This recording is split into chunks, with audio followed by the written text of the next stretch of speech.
Hey everybody, welcome back to Brainiac Baseball's 1985 Detroit Tigers season replay. Today's matchup is between the Kansas City Royals and the Detroit Tigers at Tiger Stadium. On the mound for the Royals today is Howard Bailey, whose record is 4-10 with a 7.34 ERA. And pitching for the Tigers is David Cone, whose record is 5-1 with a 1.50 ERA. Okay, after another poor outing by Jeff Robinson, we took the loss yesterday against the hapless Royals. We lost 7-5. One of those games that was over before the first pitch. Nothing we were going to do that was going to allow us to win the ball game. Incredibly frustrating. I didn't say this in yesterday in the comments or anything, but I kind of lost my shit in the game at one point, and I went into a swearing fit. I actually edited it all out because I just felt like it was like if I swear during the game, that's just me naturally being upset about how the game is going. That's just a normal reaction. But like I think I overdid it a little bit in yesterday's game. Because losing to the Royals at this point is like a big middle finger from Baseball Mogul. It should not happen under any circumstance. And with Jeff Robinson now having, 5 consecutive starts in a row here that, where he's pitched terribly. I kind of blew a fuse. And anyway, I did have to edit out a couple of naughty words. We're all adults here, but even then, it felt like it was excessive. So after the game yesterday, I kind of did a couple of roster moves. So we're going to take a look at it here real quick. Now, what I did was I took George Brett, and I put him on the 15-day DL, or IL. It's a DL here, but we call it the IL now. And, so we put him on the 15-day. As well as Dave Smith goes on the 15-day. I went in. You can manipulate the pitch, their IL time by editing them and going in there and putting them on the and marking them as injured and putting them on the IL for however many days you want to, really. And of course, in real life, Major League Baseball teams do this all the time. They'll make up something that sounds like it's real, that might be wrong with a player, and it's really just to give them a little bit of rest. And because Dave Smith and George Brett are on major league contracts, I notate that with a little check mark. That's how I remind myself. You just can't send them to the minors. You're not going to send George Brett to the minors. Otherwise, you would have to put them through waivers, That's how it works. So in this case, we got to give George Brett a break. He's terrible. I don't know why he's terrible. I don't know if that at his age of 31, I believe in this game, he suddenly is past his prime and no longer can produce. So this is something that I feel like we need to do to give ourselves a chance to get George Brett right, because we need him, to help us get past Boston. And right now he's hurting us in every way, defensively and offensively. Now, we're also having that problem with Terry Kennedy, who's been the best player on our team forever. So he may have to go to the minor leagues to get some rest. I don't know what to do. But to replace George Brett, who's been playing first base and DHing, I called up Ricky Jordan. Now, Ricky Jordan just got promoted to AAA. He's been hitting well at the AA and AAA level this year. Not a lot of power, but if you remember Ricky Jordan for the Phils in real life, he was a really good hitter. And I feel like as another right-handed bat off the bench or filling in at DH, against the lefties especially, like we're facing today with Howard Bailey, that could be helpful to us. Now, if we look at our pitchers, Yes, I did put Dave Smith on the IL for 15 days, but not because he's been ineffective, although he has blown some saves recently. It's because we already have him at 37 2/3 innings pitched. So he's basically on pace to pitch over 80 innings in relief. And the game doesn't like that. Once you get past 60 and into the mid to higher 60 level, that's when they really start losing their effectiveness. So I feel like the game knows that we're above, we're beyond the pitch amount, the inning amount. And so we'll set him down for 2 weeks, maybe get him a little bit more level in innings pitched. And when he comes back, he'll be effective again. We will do the same for Todd Fisher when Dave Smith gets back. We need to cut him some slack as well. So Todd Fisher will take over as closer for now. Frank LaCourte, welcome back to the majors. And Gumpy Gumpert is coming back. We just got Danny Jackson back from the IL, and Dan Schatzeder will slot back into the middle relief role. So here's Montgomery. We sent him down. He's also at 33 2/3 innings. So, on pace to be, go over the whatever inning limit the game designates. I do feel like, now when you send someone to the minors, they've only got to stay down there 10 days, and they can come right back if someone were to get actually injured. So we can always use that as a reason to bring Montgomery back if we need to. But otherwise, I'm just going to keep track of him being in the minors for 10 days. So those are the two that went down. These are the two that came up, Gumpy and LaCourte. And, this might hurt us a little bit, but our starting pitcher has been good other than Jeff Robinson.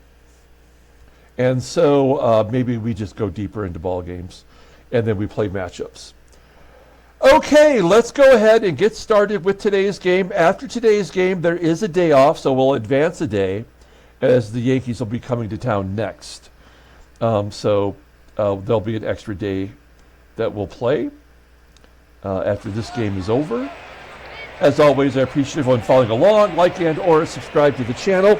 Additionally, today's Friday, so this Sunday I will announce the prizes for the next giveaway, and we'll start taking contestants. I think, as you know, that I like to put a weird or unusual prize as a third place prize. And I found something that I didn't even know existed that I think is pretty damn cool. It is Canadian, and it's actually somewhat of a pretty cool piece of memorabilia. So I didn't even know it existed. So for me to not know it exists, that's kind of a shock. So anyway, I will announce the prizes on Sunday. Okay, we've got David Cone on the mound, making another start. He's looking good. You've already seen the bullpen. And then we have Howard Bailey, who's a left-hander, not having a very good year. So that probably means he's going to get right against us. Lou cannot hit lefties, so he's out on the bench. Doug Baker will play second. Gibby cannot hit lefties, so that means Kevin Bass will be in left field. Terry Kennedy just needs a break, so Ricky Jordan will be the DH today. And first base will be Rusty Tillman. Okay, let's go ahead and do the lineup rundown for the Royals. Batting leadoff in center field is Jose Gonzalez. Batting second at second base is Andy Stankiewicz. Batting third and DHing is Tony Barron. Batting cleanup playing first base is Freddie McGriff. Batting fifth in right field is Darryl Motley. Batting sixth in left field is Butch Davis. Batting seventh and catching is Phil Lombardi. Batting eighth at third base is Rene Gonzalez. And batting ninth is the shortstop, Garry Templeton. So everybody in the right position. Okay, we've got David Cone making a start against his real-life team. He's making his 8th start of the year. He's 5-1 with a 1.50 ERA. He's got a career ERA of 1.36. 34 strikeouts in 48 innings pitched. Opponents are batting .207 against him. He does have a complete game shutout this year. His fastball topping out at 96 miles an hour. His best pitch is the fastball, rated in 91. A slider rated in 83, overall rated in 84. The 22-year-old right-hander is arbitration eligible at the end of the 87 year. There's his log, if you need it. Coming off a victory against Milwaukee. Wow, look at this. He has not given up a run in 16 2/3 innings. That's ominous. That is a bad omen right there, especially against the pitcher who's got a 7.34 ERA. This doesn't feel good, does it? All right, we'll take a look here at our defense. We're solid everywhere you look.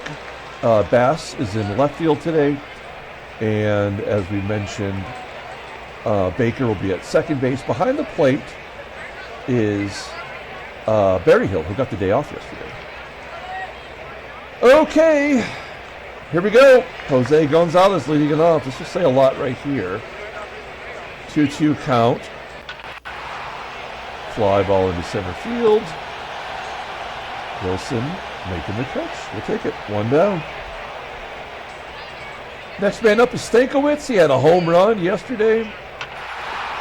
Pulling a ground ball to short for out number 2 as LARKIN tosses him out. 2 quick outs for Coney. And Tony Barron into left center field. Catchable by Bass. Excellent.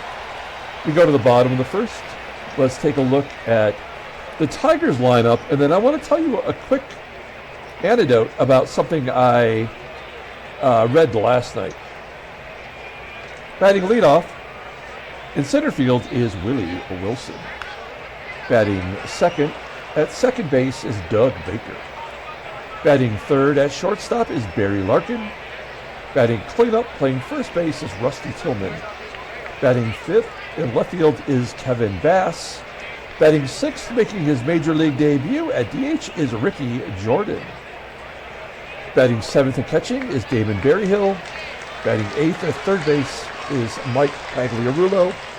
And batting ninth in right field is Jim EISENREICH. Let's take a look here at Howard Bailey, former Detroit Tiger, using his 1984 Tigers card, which you may remember I went through and changed all the team names on it. Pardon me. He is 4-10 this season in 16 starts. This is his 16th.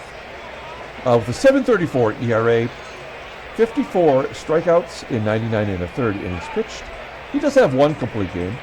Fastball topping out at 92 miles an hour, rated in 92 in fact. Overall rated in 82. The 27-year-old lefty is arbitration eligible at the end of the 86 season. Let's take a look at his log. He has not faced the Tigers this year. Well, he's coming off 2 terrible starts. One against the Yankees in which he gave up 10 runs on 10 hits. That will jump your ERA up. And he had a follow-up against Baltimore where he gave up 6 runs in 7 2/3 innings. And he had a run earlier in the year where he gave up 7, 9, 8, 6, and 6, and 5. That's just bad. And yet I feel like he's about ready to do something special. Okay, we'll take a look at the defense for the Royals. We know they struggle out there in left field with Davis. Center field is Gonzalez. Wait, yeah, that's right, Jose Gonzalez. And then we have second base is Stankiewicz. First base is McGRIFF, all under league average. Behind home plate is Lombardi, who also struggles. Okay. All right, hang on one second here. I'm going to have to pause this game just for a moment. I thought I had my notes here for this little anecdote. I'll be right back. Pause it. Okay, I'm back. Thanks for being patient there. Last night, I was having trouble sleeping, and so I'm scrolling through Google Sports columns, and I found this column on Rotograph, entitled, What If Javier Baez Didn't Swing at a Pitch for a Week? And if you're a Tigers fan, you know that Javier Baez is having the worst hitting season of any player in the history of baseball. And the idea of the story, I guess the gist of it, is that Baez, who is statistically the worst hitter in all of baseball, he has the second worst pitches outside of the strike zone in MLB, meaning that pitchers don't even bother throwing him strikes because they know that he's going to swing at it. He's going to chase them, right? It was something like 43% of pitches are balls that are thrown to him. The lowest rate is Bryce Harper, who, of course, would mash a ball if you threw it in the strike zone, or at least is a good enough hitter to occasionally take a walk, if that's what the situation dictates. So Baez, a free swinger with no bat control at all, he's batting, his on-base percentage this year is .219.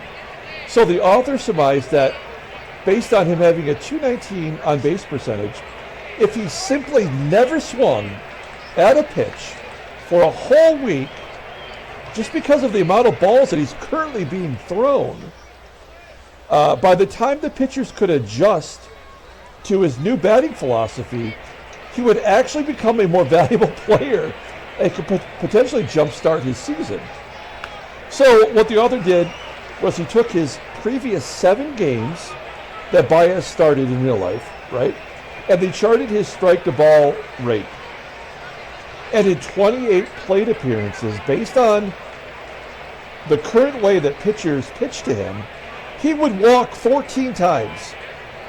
Now, surely if he reached base 14 times in a week, he would steal a bag. He would at least be on base for a Tigers hitter to drive him in. He could at least find a way to contribute to the team. And his on-base percentage, just in 1 week, would go from .219 to .249 if he were to, walk 14 times in a week.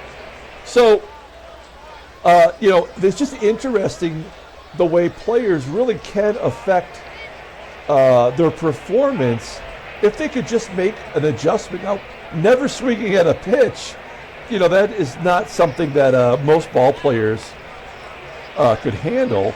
But to get Javier Baez on base would definitely help the Tigers. They're right around 500 this year. They're not really going anywhere. But Baez, being paid $135 million, and I think we still owe him like 75 or 85 or something like that. It would be nice if we could get something out of him, but by all accounts, his career is done. So I read that last night, and I saw the title of the column, What If Javier Baez Did Not Swing for a Whole Week? I had to read it, and it was fantastic. So I thought I would share that with you. It's on Rotograph. There's much more to that article that may be worth reading if you're interested in statistics, but I really just wanted to share that. Okay, thanks for indulging me here. Okay, now we got Howard Bailey facing Willie Wilson. Let's get it going. 1-1 count to Willie Wilson and a ground ball to short. Wilson now under 290. I feel like all of our team, despite playing terrible pitchers, is starting to really decline. Here's Doug Baker. He pulls it into left field for a base hit. So Baker singles, is on first. This would be a hit and run situation, but I feel like we got to let the big dog eat. Let's see if Barry Larkin here can take advantage of the left-hander. Oh, ground ball short, and Larkin will beat out a double play. So runner on first, 2 down for Rusty Tillman, batting cleanup today. He's got an 88 power, so it's not inconceivable that he could play the cleanup role. He does pop out, and we go to the top of the second. David Cone facing Fred McGriff. McGriff has held a series as he taps it back to Coney for out number 1. Next man up is Darryl Motley, batting .240 with 5 home runs. Striking out on an inside pitch. Nice slider, just catches the plate. 2 down for Butch Davis, who flies out to left center field. Good inning for Coney. We go to the bottom of the second. Let's see if we can get something going here with Kevin Bass. 1-0 count to Bass and a base hit into center field. Nicely done. Oh, and an error on the center fielder. Gonzalez gets Bass into scoring position for Ricky Jordan. Here's his first major league at bat. Now, I was going to say he's got a great contact rate, so we would have definitely hit and run if Bass didn't advance on the error. He's got a bad eye. I mean, he's never going to bunt. He's not going to take a walk. And his power is below average. So, technically, he's still developing. But we need him. So, let's see if you can find some magic here. High fly ball into left field. That is not going to get it done. 1 out for Damon Berryhill. Now, we gave Berryhill the day off. He's batting .170 since becoming a Tigers hitter. And we dropped him in the lineup. That's not going to help. And with 2 outs, here's Mikey Pags. Average down to .280. And that'll do it. All right. So, Tigers continue to struggle at the plate. We leave Bass stranded. And we go to the top of the third. Here's Phil Lombardi leading off. Lombardi had a big home run in game 1. Flips it into center field, and it will be caught by Wilson. 1 out. Here is Rene Gonzalez, third baseman, striking out looking. Second K for Cone. And the all-star shortstop, Garry Templeton, only batting .227. Rips it into right field for a base hit. That's the first hit against Cone.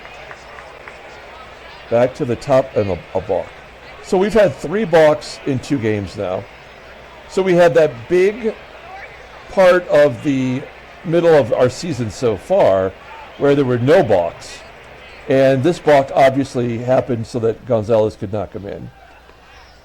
That's unfortunate. That was a ground ball to the bag. Wow, I don't think I've ever seen a ground ball go up the line like that. That's pretty rare. If I can't remember the time I've ever seen it. So, we get out of the micro jam. We go to the bottom of the third, and Jim Eisenreich will lead it off. Eisenreich hitting well for us. He seems to hit lefties better than I thought he would, as he singles to center. Everything has been up the middle, to the outfield so far. So Eisenreich's on first. We may as well hit and run with Willie Wilson since he can't really help us now. There's a ground ball to third. Eisenreich goes to second. Doug Baker singled his first time up. A tapper back to Bailey. Eisenreich goes to third. And Barry Larkin, 2-1. Of course. Of course he does. Yeah, so, Bailey is going to pitch probably a shutout for as long as he's in there. It's the only way that the game can get a 7.34 ERA down is against a, human player in this one-pitch mode. So, Coney's going to have to be perfect. And, of course, the game's not going to allow that to happen. As he walks Stankiewicz, Tony Barron, popping it up. McGRIFF feels like a 2-run home run. Absolutely, no doubter. Yep. Motley, 3-run home run. A comebacker to Cone. Oh, a double play. 1-6-3. We have ourselves a pitcher's duel Here is Rusty Tillman. So much for mixing up the lineup as well. We do have 3 hits. Bailey has yet to walk anyone, yet to strike out anyone. Yeah, this is so realistic. Kevin Bass.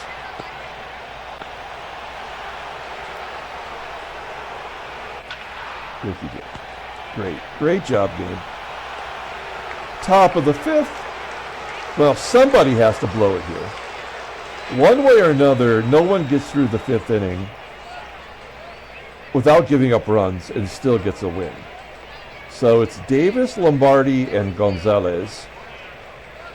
Rene Gonzalez. Butch Davis striking out. 3 Ks. Phil Lombardi, sit down. Can Cone strike out the side is the question. Base hit, maybe 2. Wilson cuts it off, holds Gonzalez to a single. Really too early in the game to guard the lines, but something bad is about to happen. Fly ball, left field. Bass makes the catch. Okay, well, good job by Cone giving us 5 solid innings. Can we take advantage of Bailey? No, I mean, Berryhill's done. We have so many players that their season is over. And Mikey Pags, home run, just to the right of the center field mark.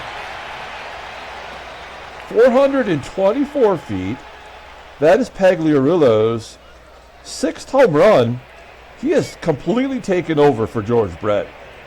If George Brett was giving us 290 with 6 home runs, I would be so thrilled right now. 1-0 Detroit. Here's Jimmy Eisenreich. Fly ball to center. I don't think anybody ever called him Jimmy. I'm not sure why I did. It'd be like me calling Wilson Will. Will Wilson. Doesn't sound right.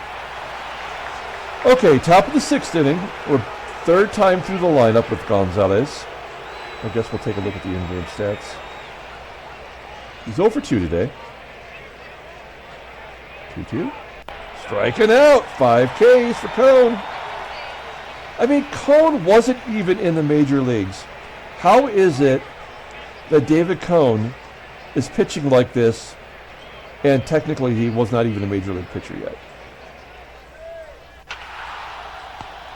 Hard hit ground ball to Pags. Is out number 2. And Tony Barron. Base at the right. Cone left that curveball up. And Barron pushes it to right. 3rd hit for the Royals. Oh no. Freddie McGriff. Ground ball to 1st. Tillman makes the play. Shutout intact. We go to the top of the 6th. We got to score some runs. 1 run will not do it. There we go. That's why I put Baker in the number 2 spot. He always finds a way to walk. Okay, we're definitely hitting and running now. We know Larkin is part of the batting average demise. That's going to get it done. Over the head of the left fielder.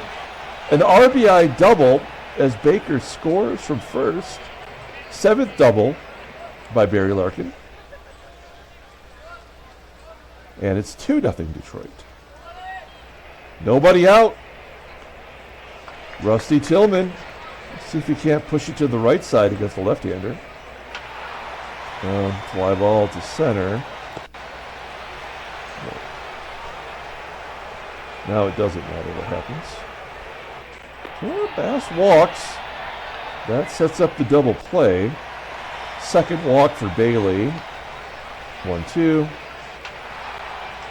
Fly ball to right. At least Jordan's making some contact.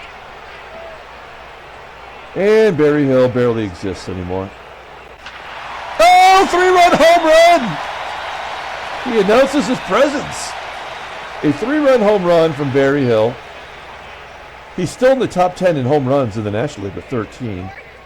That is his second as a Tiger. He's batting 180.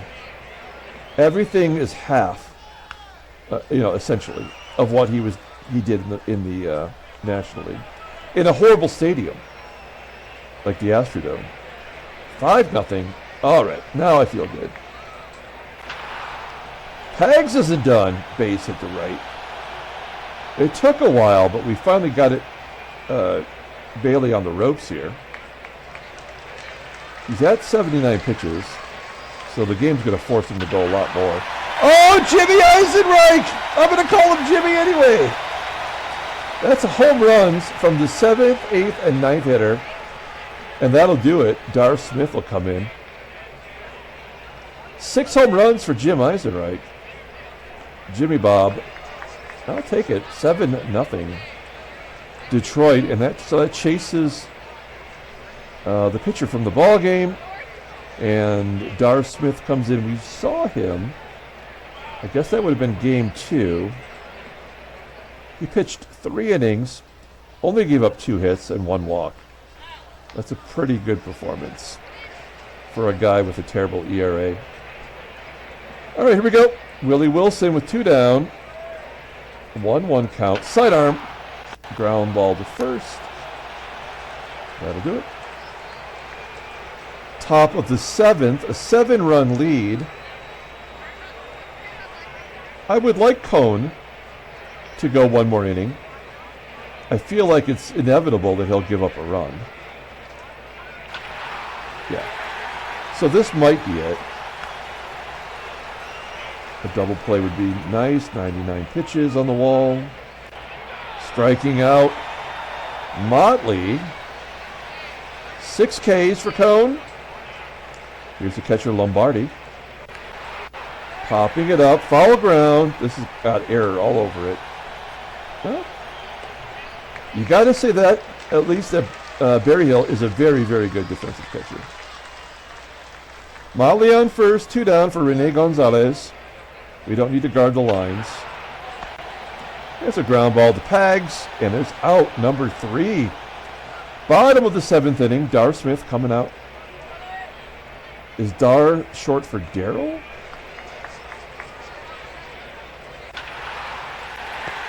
Doug Baker grounding to second. Here's Barry Larkin. Larkin who really broke it open with that RBI double. 2 quick outs. Tillman almost squeezes it through as Stankiewicz makes the play.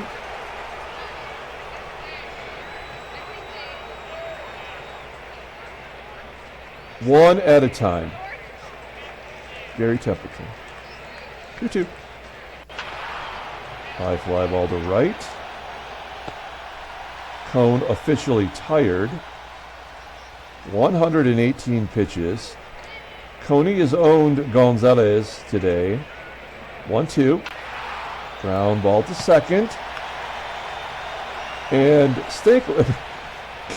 Cone, just coming off the IL, only made 1 start. We're doing everything we can to blow that arm out.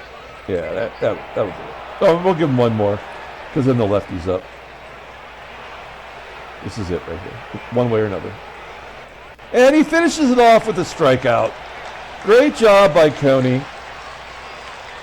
7-0 lead. That is 24 2/3 innings of scoreless baseball. That's pretty impressive. Kevin Bass popping it up. Darryl Smith. He's got 4 2/3 innings, not giving up any runs against the Tigers. Ricky Jordan still looking for his first hit. Grounds out. And Damon Berryhill will fly out to right. Okay. Coney coming out 130 pitches. That's got to be a season high. When the game goes to overcompensate him in the other direction, right? We're going to be in real trouble. Okay, Danny Jackson. I'd like to think that Danny Jackson can come in and just get 3 outs as a starter. Here's Fred McGriff. It's a tough one. Full count. Line drive to center. 1 out for Darryl Motley. Striking out. Jackson has 1 more to go. It's Butch Davis. 2-2. And a double into the gap. I think it's going to get to the wall, maybe a triple. It is a stand-up triple for Butch Davis, his 2nd triple of the year. Put that on the highlight reel. That may be the only thing that they get today. Lombardi, will he drive him in? Oh, a ground ball to second. Tigers win 7-0. Thanks to a stellar performance from David Cone. Handshakes, butt slaps, not mistakes. Okay, we're simulating, and then we're going to advance a day. Let's see, no trade offers. So we're going to play 1 more day. We took 3 out of 4 from the Royals. I guess that's good. It's good enough. Although yesterday's game should have been a win. All right, standings. We'll take a look at the standings. We are still 2.5 back. Boston 1. The White Sox have won 5 in a row, and they are 20 games above 500. And Seattle, who has 124 home runs, they have 3 players tied with 23 home runs leading the American League. 3 of them. And that's not good enough. Kansas City, 19-50. All right. National League, Chicago, Philadelphia is now tied, and the Dodgers have a 5-game lead over the Reds. Take a look at headline news. Brainiac Baseball Daily Week. Rangers and Pete O'Brien beat the Angels. Cubs edge the Phillies to share the National League East lead, thanks to Roger Clemens, who's on the Cubs. And we have transactions. We have 4 things, it looks like. Gary Lucas of the Padres is going to miss 5 days. Wow, an 0.46 ERA. He's given up 5 runs, but only 1 earned in nearly 20 innings. That is Cone-like. Then Hector Eduardo is going to miss a month for the Cardinals. This is a Mexican League player who has found some success in our sim. And he's going to miss a month. Then John Stuper, he is also on the Cardinals, and he's not going to make it. Jamie Easterly has not pitched in the majors for the Indians since 1982. So no big deal there. Okay, let's pull up the box score and get out of here. Thanks for watching, guys. Like and or subscribe to the channel. We had 3 home runs today, but I think David Cone is the player of the game. He gave us 8 shutout innings, 130 pitches. Thank goodness he did not get injured. 7 strikeouts in 8 innings. Danny Jackson did a fair job out of the pen. Howard Bailey looked like he was going to have a very good game. And then we finally got to him in the 5th and 6th inning. As I said, that 5th inning is usually the key to Baseball Mogul. If you can get through it with a shutout, you're probably going to win. And, of course, the Tigers scored with Barry Larkin's double. Or was that a Pag home run? Yeah, that was Pagliarulo's home run. That's my bad. And then it was the 2nd run scored of the game, the 1st of the 6th inning. You get what I mean. Darryl Smith, another good performance out of the pen. Okay, that's going to do it. We're going to come back tomorrow and start a series versus the Yankees that I'm sure is going to be a lot tougher than what we just went through. So until then, everyone, have a great day.